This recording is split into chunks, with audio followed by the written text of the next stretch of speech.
விருந்துக்கும் Vim ஒரு கரண்டி போதும். புதிய விம் ஒரு கரண்டியில் சிறப்பான சிக்கனம்.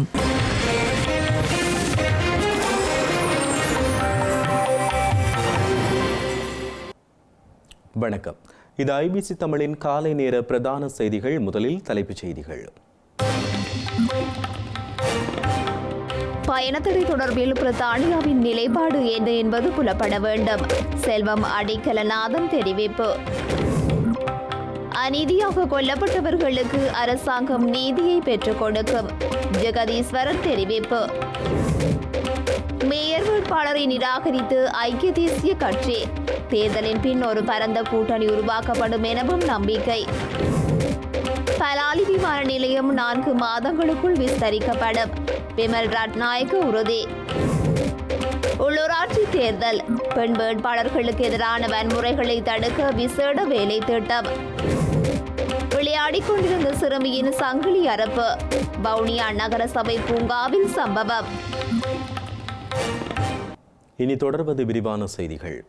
ஸ்ரீலங்கா படை அதிகாரிகள் 4 பேருக்கு எதிராக பிரித்தானியா விதித்துள்ள பயணத்தடை தொடர்பில் பிரித்தானியாவின் நிலைப்பாடு என்ன என்பது சர்வதேச நீதிமன்றம் வரை செல்ல வேண்டும் என ஜனநாயக தமிழ் தேசிய கூட்டணியின் மன்னி மாவட்ட பாராளுமன்ற உறுப்பினரும் டெலோ அமைப்பின் தலைவருமான செல்வம் அடைக்கலநாதன் தெரிவித்துள்ளார். வவுனியா பைரவ புளியங்குளம் பகுதியில் அமைந்துள்ள அவரின் அலுவலகத்தில் நேற்று மாலை இடம்பெற்ற ஊடகவியலாளர் சந்திப்பிலேயே அவர் இவ்வாறு தெரிவித்துள்ளார்.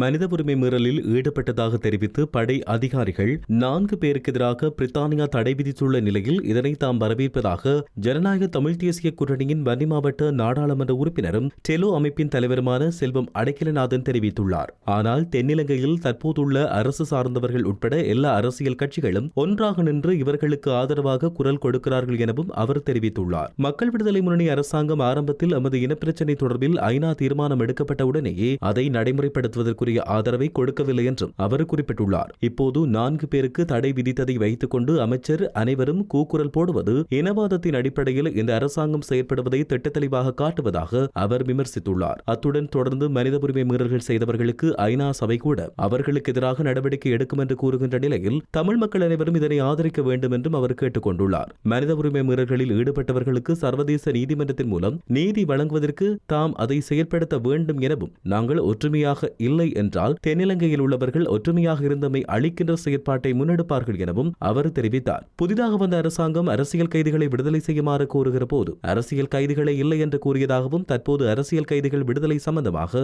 நாட்கள் செல்லும் என கூறியுள்ளதாகவும் அவர் குறிப்பிட்டுள்ளார். தேர்தல் நெருங்குகின்ற நிலையில் அரசியல் கைதிகள் தொடர்பில் பேசுவதை கவனத்தில் கொள்ள வேண்டும் என்றும் அவர் தெரிவித்துள்ளார். அத்துடன் நாடாளுமன்றத்தில் கூடுதலான ஆசனங்களை பெற்றுக்கொள்ள எவ்வாறு செயற்பட்டார்களோ அதேபோன்று வடக்கு கிழக்கில் பல சபைகளை கைப்பற்றும் நோக்கத்தோடு தற்போதைய அரசாங்கம் செயற்படுவதாகவும் அவர் குறிப்பிட்டுள்ளார்.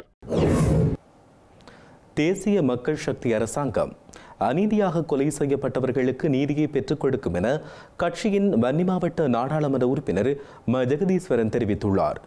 வவுனியாவில் நேற்று இடம்பெற்ற நிகழ்வொன்றின் போது ஊடகவியலாளர் எழுப்பிய கேள்விக்கு பதில் அளித்த போதே அவர் இவ்வாறு தெரிவித்துள்ளார். இலங்கையில் பல்வேறு குற்றத்துடன் தொடர்புடையதாக பலர் கைது செய்யப்படுவதாகவும் குற்றம் சாட்டப்பட்டவர் குற்றம் நிரூபிக்கப்படும் வரை அவர் சந்தேக நபரை என தேசிய மக்கள் சக்தியின் வன்னி மாவட்ட நாடாளுமன்ற உறுப்பினர் ஜெகதீஸ்வரன் தெரிவித்துள்ளார். அவர்களுக்கு பிணை வழங்குவது என்பது சாதாரண நடைமுறை எனவும் அவர்கள் பிணையில் சென்றாலும் கூட வழக்குகள் தொடர்ந்து நடைபெற்று அவர்களுக்கான தீர்ப்புகள் வழங்கப்படும் பட்சத்தில் அவர்களுக்குரிய தண்டனைகள் கிடைக்கும் எனவும் அவர் குறிப்பிட்டுள்ளார். வழக்குகளில் போதிய சாட்சியங்களை பெற்றே விசாரணைகளை ஆரம்பித்துள்ளதாகவும் இதனால் தண்டனை நிச்சயம் கிடைக்கும் எனவும் இதில் தமது தேசிய மக்கள் சக்தி அரசாங்கம் உறுதியாக உள்ளது எனவும் அவர் குறிப்பிட்டுள்ளார். பட்டலந்த வதை முகாம் என்பது மக்களால் துன்பியல் சம்பவமாக கருதப்பட்டதாகவும் ஆனால் விசாரணைகள் என்பது கடந்த காலங்களில் எந்த அரசாங்கத்தாலும் மேற்கொள்ளப்படவில்லை எனவும் அவர் குறிப்பிட்டுள்ளார். அதே நேரம் எங்களுடைய அரசாங்கம் அநீதியாக கொலை செய்யப்பட்டவர்கள் பட்டலந்த சித்திரவதை முகாமூடாக சித்திரவதை செய்யப்பட்டு மனிதத்துக்கு அப்பால் சென்று மிருகத்தனமாக கொலை செய்யப்பட்டவர்களுக்குரிய விசாரணைகள் தமது அரசாங்கத்தில் இடம்பெறும் என்றும் அவர் குறிப்பிட்டுள்ளார். இலங்கையில் இடம்பெறவுள்ள உள்ளூராட்சி மன்ற தேர்தலில் கொழும்பு மாநகர சபையில் ஜானி சின்னத்தின் கீழ் போட்டியிடும் ஐக்கிய தேசிய கட்சி அதன் குழுவில் இருந்து மேயர் வேட்பாளரை நியமிக்க வேண்டாம் என முடிவு செய்துள்ளது. கட்சியின் தேசிய அமைப்பாளர் சாகல ரத்நாயக்க கொழும்பு பிளவர் வீதியில் உள்ள முன்னாள் ஜனாதிபதி ரணில் விக்ரமசிங்கவின் அலுவலகத்தில் கொழும்பு மாநகர சபைக்கு போட்டியிடும் கட்சியின் வேட்பாளர்களுடனான சந்திப்பின் போதே இந்த அறிவிப்பினை வெளியிட்டுள்ளார். இலங்கையில் இடம்பெறவுள்ள உள்ளூராட்சி மன்ற தேர்தலின் முடிவுகளை தொடர்ந்து அனைத்து எதிர்க்கட்சிகளின் ஆதரவுடன் அதிக இடங்களை பெறும் எதிர்க்கட்சிக்கு கொழும்பு மாநகர சபை நிர்வாகத்தை அமைக்கும் போது மேயர் பதவி வழங்கப்படும் என ஐக்கிய தேசிய கட்சியின் தேசிய அமைப்பாளர் சாகல ரத்நாயக்க தெரிவித்துள்ளார். ஐக்கிய தேசிய கட்சியின் தலைவர் கொழும்பு மாநகர சபைக்கு ஒரு ஒருங்கிணைந்த எதிர்க்கட்சி கூட்டணியை வழங்க ஒப்புக்கொண்டுள்ளதாகவும் ஐக்கிய மக்கள் சக்தியில் முன்னாள் நாடாளுமன்ற உறுப்பினர் எரான் விக்ரமரத்னவை மேயர் வேட்பாளராக நியமித்ததாகவும் அவர் கூறியுள்ளார். ஐக்கிய தேசிய கட்சியின் தலைவர் முடிவு குறித்து எரான் விக்ரமரத்ன ஐக்கிய மக்கள் சக்தியின் பொதுச் செயலாளர் ரஞ்சித் பத்துமபண்டார மற்றும் கட்சியின் நாடாளுமன்ற உறுப்பினர் முஜிபுர் ரஹ்மான் ஆகியோருக்கு தெரிவித்ததாகவும் ரத்நாயக்க கூறியுள்ளார். ஐக்கிய மக்கள் சக்தியின் ஆரம்பகட்ட நேர்மறையான பதில்கள் காரணமாக ஐக்கிய தேசிய கட்சியின் கொழும்பு பட்டியல் கடைசி தருணம் வரை இறுதி செய்யப்படவில்லை எனவும் ரத்நாயக்க கூறியுள்ளார். எவ்வாறாயினும் இந்த தேர்தலுக்கு பின்னர் எதிர்க்கட்சி ஒரு பரந்த கூட்டணியை உருவாக்குவதற்கான வாய்ப்புகள் அதிகரிக்கும் என்றும் அவர் நம்பிக்கை வெளியிட்டுள்ளார். இலங்கையில் போர்க்குற்றங்களில் ஈடுபட்ட இராணுவ தளபதிகளுக்கு பிரித்தானியா பயணத்தடை விதித்துள்ளதை தாம் வரவேற்பதோடு சில முன்னாள் ஜனாதிபதிகளுக்கு இவ்வாறு தடைகள் விதிக்கப்பட வேண்டும் என வலிந்து காணாமலாக்கப்பட்ட உறவுகளின் சங்கம் கோரிக்கை விடுத்துள்ளது. வலிந்து காணாமல் ஆக்கப்பட்ட உறவுகளின் சங்கத்தினரால் வவுனியா பழைய பேருந்து நிலைய பகுதிக்கு முன்பாக நேற்றைய தினம் போராட்டம் ஒன்று முன்னெடுக்கப்பட்டுள்ளது. குறித்த போராட்டத்தின் பொழுது இலங்கை அரசானது நீண்ட காலமாக பொறுப்புக்கூறலில் இருந்து தவறியுள்ளதாகவும் இதனால் தாம் சர்வதேச நீதி கோரி தொடர்ச்சியான போராட்டங்களை முன்னெடுத்து வருவதாகவும் அவர்கள் குறிப்பிட்டனர். ராணுவ தளபதிகள் கருணாமான் போன்றவர்களுக்கான பயண தடைகளை விதித்திருக்கின்றது. எனவே அதை நாங்கள் இந்த தமிழ் இனத்துக்கான ஒரு இனப்படுகொலை நடந்தது என்பதை அவர்கள் ஏற்றுக்கொண்டிருக்கிறார்கள் என்ற ரீதியிலே இதை நாங்கள் வரவேற்கின்றோம். ஏனென்று கேட்டால் இப்படியானவர்களை நாம் இந்த பொறுப்பு குரலுக்கு உள்ளாக்க வேண்டும் என்பதற்காக சர்வதேசங்கள் அழுத்தங்களை கொடுத்து இன்னும் பல ராணுவங்கள் பல ஜனாதிபதிகள் இதற்கு தொடர்புடையவர்கள் இருக்கின்றார்கள். எனவே அவர்களையும் இந்த பயண தடையை விதித்து பொறுப்பு கூறல்களில் இந்த தமிழ் இனத்துக்கு இழைக்கப்பட்டது இனப்படுகொலை என்பதை இந்த சர்வதேசம் எத்தனையோ ஊடகங்கள் ஊடாக சணல் போரின் ஊடாகவே வெளிப்படையாக எல்லாமே அப்பட்டமான பொய்களை இந்த இலங்கை அரசு சொல்லிக் கொண்டிருக்கின்றது. அதில் முழுமையான உண்மைகள் அது காணப்படுகின்றது. எனவே இந்த சர்வதேச அனைத்துலக நாடுகளும் இந்த போர்க்குற்றவாளிகளுக்கான தடை உத்தரவுகளை பயண தடைகளை விதித்து இவர்களை சர்வதேச குற்றவியல் நீதிமன்றத்திலே நிறுத்தி எமது உறவுகளுக்கான நீதியை சர்வதேச பொறிமுறையூடாக பெற்றுத்தர வேண்டும் என்பதையும் நாம் கேட்டுக்கொண்டு வலிகாமம் மேற்கில் இடம்பெற்ற நிகழ்வொன்றில் தேர்தல் விதிமுறைகளை மீறி நிகழ்வில் வேட்பாளர்கள் கலந்து கொண்டதாக தெரிவித்து வட்டுக்கோட்டை தொகுதியின் ஐக்கிய மக்கள் சக்தியின் அமைப்பாளரால் தேர்தல் திணைக்களத்தில் முறைப்பாடு செய்யப்பட்டுள்ளது. வலிகாமம் மேற்கில் நேற்றைய தினம் நடைபெற்ற தந்தை செல்வா விருது வழங்கல் நிகழ்வில் உதவி திட்டங்கள் வழங்கிய பொழுது தேர்தல் விதிமுறைகளை மீறி நிகழ்வில் வேட்பாளர்கள் கலந்து கொண்டதாக தெரிவித்து வட்டுக்கோட்டை தொகுதியின் ஐக்கிய மக்கள் சக்தியின் அமைப்பாளரால் தேர்தல் திணைக்களத்துக்கு முறைப்பாடு செய்யப்பட்டுள்ளது. இந்த நிலையில் தேர்தல் திணைக்களம் நிகழ்வின் இறுதிப் பகுதியில் குறித்த இடத்திற்கு விரைந்த பொழுது கட்சியை பிரதானப்படுத்தும் கொடிகளும் வேட்பாளர்களும் கூட்டத்தில் கலந்து கொண்டுள்ளதாக முறைப்பாட்டாளர்களால் தெரிவிக்கப்பட்டது. தொடர்ந்து கள நிலைமைகளை ஆராய்ந்த தேர்தல் திணைக்கள உத்தியோகத்தர்கள் இதுகுறித்து வலிகாமம் மேற்கு பிரதேச சபையின் செயலாளருக்கு அறிவித்துள்ளதாகவும் இன்றைய தினம் விசாரணைகளை மேற்கொள்ள உள்ளதாகவும் தெரிவித்துள்ளனர். உள்ளூராட்சி மன்ற தேர்தலில் போட்டியிடுகின்ற பெண் வேட்பாளர்களுக்கு எதிரான வன்முறைகளை தடுப்பதற்காக விசேட வேலை திட்டம் ஒன்று முன்னெடுக்கப்பட்டுள்ளது. உள்ளூராட்சி மன்ற தேர்தலில் போட்டியிடும் பெண் வேட்பாளர்களுக்கு எதிராக வன்முறைகளை தடுப்பதற்குரிய விசேட வேலைத்திட்டம் ஒன்று முன்னெடுக்கப்பட்டுள்ளது. அவளின் பயணத்தை ஆதரிப்போம் என்கின்ற கருப்பொருளில் குறித்த வேலைத்திட்டம் முன்னெடுக்கப்பட்டுள்ளதாக தெரிவிக்கப்பட்டுள்ளது. இணையம் மற்றும் சமூக வலைதளங்களில் இடம்பெறும் வன்முறைகள் தொடர்பில் விசேட கவனம் செலுத்தப்படும் என பெண்கள் மற்றும் சிறுவர் விவகார அமைச்சர் சரோஜா சாவித்ரி பால்ராஜ் தெரிவித்துள்ளார். சமூக ஊடகங்களினூடாக வேட்பாளர்கள் வன்முறை, அடக்குமுறை, அவமதிப்பு மற்றும் பாலியல் துன்புறுத்தல் குறித்து உற்று நோக்கப்படும் எனவும் அவர் கூறியுள்ளார். அதற்கு எதிராக சட்ட நடவடிக்கை எடுக்கும் வேலை திட்டம் பல தரப்பினரின் பங்களிப்புடன் நடைமுறைப்படுத்தப்பட்டு வருவதாகவும் அவர் இதன்போது தெரிவித்தார். இலங்கையை கடந்த காலங்களில் ஆட்சி செய்த அரசாங்கங்களைப் போல தாம் பொய் கூற மாட்டோம் எனவும் பலாலி விமான நிலையத்தை 4 மாதங்களுக்குள் சர்வதேச விமான நிலையமாக மாற்றுவோம் எனவும் சிவில் போக்குவரத்து விமான சேவைகள் அமைச்சர் பிமல் ரத்நாயக்க தெரிவித்துள்ளார். நேற்றைய தினம் யாழ்ப்பாணம் பலாலி விமான நிலையத்திற்கு திடீர் விஜயம் மேற்கொண்ட நிலையிலேயே அவர் இவ்வாறு தெரிவித்தார். யாழ்ப்பாணம் பலாலி விமான நிலையத்திற்கு சிவில் போக்குவரத்து விமான சேவைகள் அமைச்சர் பிமல் ரத்நாயக்க திடீர் பயணம் ஒன்றை மேற்கொண்டுள்ளார். விமான நிலையத்தை முதல் தடவையாக பார்வையிட்ட அமைச்சர் விமான நிலையத்தின் விஸ்தரிப்புகள் தொடர்பிலும் அதன் சேவைகள் தொடர்பிலும் கேட்டறிந்து கொண்டார். இதன்பொழுது விமான நிலையத்தின் சிவில் விமான சேவைகள் அதிகார சபையின் தலைவர் கர்ச அபய விக்ரம மற்றும் ஏனைய ஊழியர்களுடன் சேவைகள் தொடர்பில் கேட்டறிந்தார். அத்துடன் பழைய அரசாங்கம் போல் தாம் பொய் கூற மாட்டோம் எனவும் பலாலி விமான நிலையத்தை 4 மாதங்களுக்குள் சர்வதேச விமான நிலையமாக மாற்றுவோம் எனவும் அவர் குறிப்பிட்டுள்ளார். அத்துடன் விமான நிலையத்தின் திட்டமிடல் வரைபடம் உள்ளிட்ட பல்வேறு வேலை திட்டங்கள் நிறைவடைந்துள்ளதாகவும் அதனுடைய திட்டமிடலுக்கு ஏற்ப 4 மாதங்களுக்குள் விமான நிலையம் சர்வதேச விமான நிலையமாக மாற்றியமைக்கப்படும் எனவும் அவர் தெரிவித்தார். யாழ்ப்பாணம் மற்றும் திருச்சிக்கு இடையிலான விமான சேவை 47 வருடங்களுக்கு பின்னர் நேற்றைய தினம் ஆரம்பிக்கப்பட்டுள்ளது.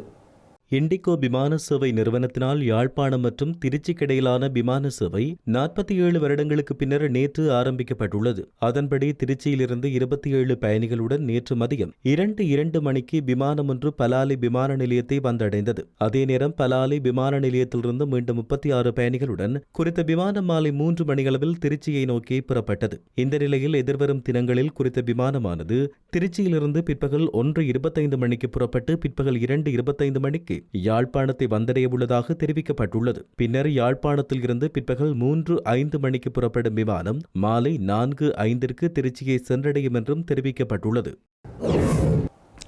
ஹம்பாந்தோட்டை காவல் பிரிவின் கொக்கல பகுதியில் இன்றைய தினம் இடம்பெற்ற துப்பாக்கிச் சூட்டில் நபர் ஒருவர் காயமடைந்துள்ளார்.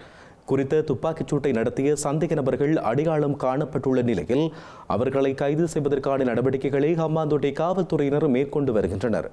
ஹம்பாந்தோட்டை காவல் பிரிவின் கொக்கல பகுதியில் உள்ள வீடொன்றில் இருந்த நபர் ஒருவர் மீது இன்று அதிகாலை உந்துருளியில் சென்ற இருவர் துப்பாக்கிச்சூடு நடத்திவிட்டு தப்பிச் சென்றுள்ளனர். துப்பாக்கிச் சூட்டில் காயமடைந்த நபர் சிகிச்சைக்காக ஹம்பாந்தோட்டை வைத்தியசாலையில் அனுமதிக்கப்பட்டுள்ளார். காயமடைந்தவர் அம்பலாந்தோட்டை கொக்கல பகுதியைச் சேர்ந்த 30 வயதுடையவர் என தெரிவிக்கப்பட்டுள்ளது. காயமடைந்த நபருக்கும் மற்றொரு தரப்பினருக்கும் நீண்ட காலமாக இருந்து வந்த தனிப்பட்ட தகராறின் காரணமாகவே உள்நாட்டில் தயாரிக்கப்பட்ட துப்பாக்கியினால் குறித்த துப்பாக்கிச்சூடு நடத்தப்பட்டதாக தெரிய வந்துள்ளது. குறித்த துப்பாக்கிச்சூட்டை நடத்திய சந்தேக நபர்கள் அடையாளம் காணப்பட்டுள்ளதுடன் அவர்களை கைது செய்வதற்குரிய நடவடிக்கைகளை அம்பாந்தோட்டை காவல்துறையினர் முன்னெடுத்து வருகின்றனர்.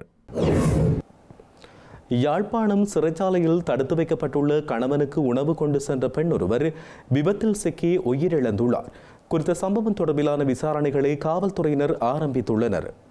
கைதடி தச்சன்தோப்பு பகுதியைச் சேர்ந்த பெண் கடந்த 13ஆம் தேதி சிறையில் உள்ள தன்னுடைய கணவனுக்கு உணவு கொடுப்பதற்காக கைதடி வீதியால் துவிச்சக்கர வண்டியில் சென்று கொண்டிருந்தார். இந்த நிலையில் அதே வீதியால் வந்த உந்துருளி ஒன்று அவரை மோதி தள்ளிவிட்டு தப்பிச் சென்றுள்ளது. இந்த நிலையில் விபத்தில் காயமடைந்த குறித்த பெண் யாழ்ப்பாணம் போதனா வைத்தியசாலையில் அனுமதிக்கப்பட்டு சிகிச்சை பெற்று வந்த நிலையில் சிகிச்சை பலனின்றி நேற்று உயிரிழந்துள்ளார். குறித்த விபத்தில் கைதடி தச்சன்தோப்பு பகுதியைச் சேர்ந்த ஜெயரத்னம் சுசீலா என்பவரே உயிரிழந்துள்ளார். அவரது சடலம் மீதான மரண விசாரணைகளை திடீர் மரண விசாரணை அதிகாரி நமச்சிவாயம் பிரேம்குமார் மேற்கொண்டுள்ளார். குறித்த சம்பவம் தொடர்பிலான மேலதிக விசாரணைகளை காவல்துறையினர் ஆரம்பித்துள்ளனர்.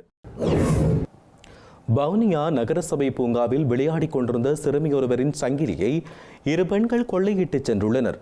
குறித்த முறைப்பாடு தொடர்பில் வவுனியா குற்றத்தடுப்பு பிரிவு காவல்துறையினர் மேலதிக விசாரணைகளை ஆரம்பித்துள்ளனர். வவுனியா பூங்கா வீதியில் அமைந்துள்ள நகரசபை பூங்காவில் சிறுமி ஒருவர் விளையாடிக் கொண்டிருந்தார். இதன் பொழுது குறித்த சிறுமியின் அருகில் சென்ற 2 பெண்கள் சிறுமியுடன் கதைப்பது போன்று கதைத்துவிட்டு சிறுமி அணிந்திருந்த தங்கச் சங்கிலியை அறுத்துச் சென்றுள்ளனர். பாதிக்கப்பட்ட தரப்பினரால் வவுனியா காவல்துறையில் முறைப்பாடு செய்யப்பட்டதை தொடர்ந்து வவுனியா குற்றத்தடுப்பு பிரிவு காவல்துறையினர் மேலதிக விசாரணைகளை ஆரம்பித்துள்ளனர்.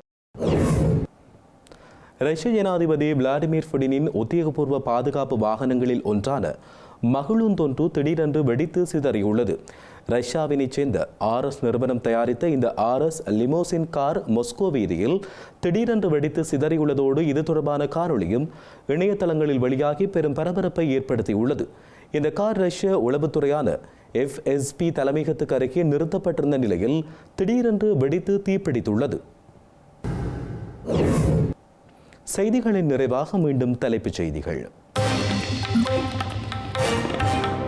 பயணத்தடை தொடர்பில் பிரித்தானியாவின் நிலைப்பாடு என்ன என்பது புலப்பட வேண்டும். செல்வம் அடிக்கலநாதன் தெரிவிப்பு.